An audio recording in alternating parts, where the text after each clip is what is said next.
Hi, I'm Sarah from Happy Mums, and I'm here to tell you a little bit more about the group helper volunteer role.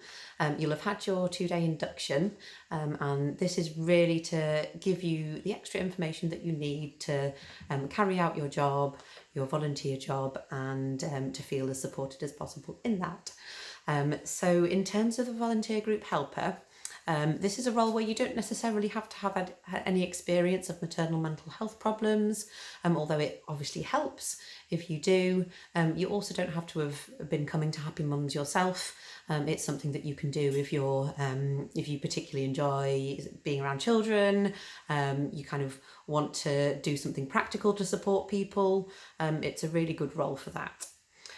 So in terms of what you would do, you would be sort of one of the key points of contact for welcoming people. So we would want you to be there about 15 minutes before each group starts. Make sure that the room's set up properly, so that the chairs and the lighting and any kind of hazards moved out of the way, just to make sure that the group can sort of start and run smoothly. So that's sort of the first job. Getting the kettle on is always an important job. Making sure that everybody has a drink if they want a drink. We need somebody to do that who isn't Catherine, quite clearly. So yeah, teas and coffees, and I suppose being on the lookout for anybody who's new, because I think we all know how scary and overwhelming it can be going to something for the first time. So being on the lookout for somebody who's looking a little bit lost and scared, and welcoming them into the group, making sure they want to come to the Happy Mums group first. They might just be looking lost. But yeah, welcoming any new members in, kind of breaking the ice a bit and making them feel a bit less terrified. In terms of during the group, that role, as the group's going on, it's quite a flexible role, and it really depends on what you've got in that room. So it could be that you're sat on the floor playing with the kids. It could be that you're maybe outside with a group member who's got a bit upset and needed a bit of time on their own. It could be that, you're just kind of getting somebody an extra drink or warming up a bottle, helping somebody warm up a bottle. It's really whatever is needed to support those women to take part in the group. So it might be kind of entertaining their child so that their attention can be on the group.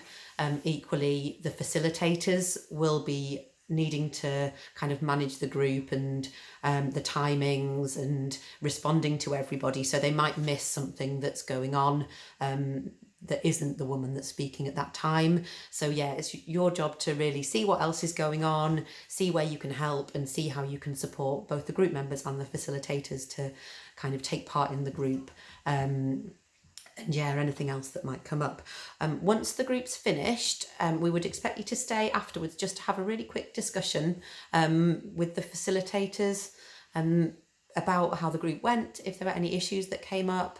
Like I said, you might sort of spot things that they don't, because you're kind of your attention is more widely spread and you're not so focused on who's talking. So you might spot things that perhaps somebody needs a bit of extra help. If there are any places that you need to signpost people for extra help, that's a really good time to bring that up. If there's anything that's niggling at you where you think, I'm not sure, I'm not sure about that, does that person need a bit of extra help? That's the time to raise that.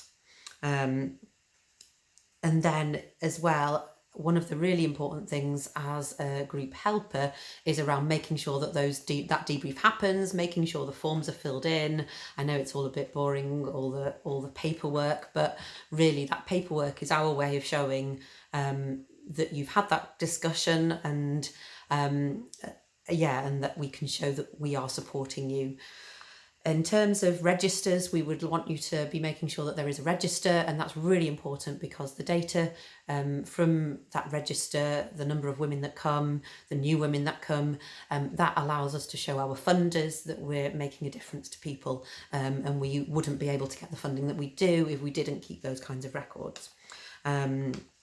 So any kind of surveys that might be, the register is one obvious one, but as well there will be things like regular mood surveys, which we ask mums to which we ask mums to complete, and also we have like an impact survey which looks at the impact Happy Mums has had on their life.